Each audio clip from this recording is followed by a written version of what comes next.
তো আজ ছিল মুকুটতারিণী ব্রত। তো মা প্রত্যেক বছরই করে, মা যায় মন্দিরে, আর মায়ের সঙ্গে আমিও যেতাম। তো এবছরে তো আমি নেই, তো আমি যেতে পারিনি। মা গেছিলো, বাবাও গেছিলো সঙ্গে, যে বাবা একটু ভিডিও করে আমাকে পাঠিয়েছিল, ভাবলাম তোমাদের সঙ্গে শেয়ার করি যে মা এখন বসেছে, পুজো হচ্ছে এখানে। আর এখানে দেখো অনেকদিন পরে মা কালীকে দেখলাম, ঠাকুরকে দেখলাম, আর এখন নতুন করে সাজিয়েছি সুন্দর করে।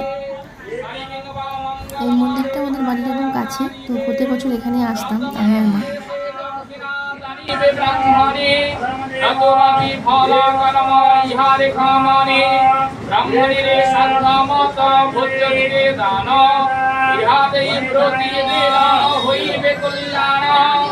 বিপদতারিণী ব্রত সেই গৃহে হয়, দুঃখ দৈন দূরে যায়, কাটিবে বিপদ।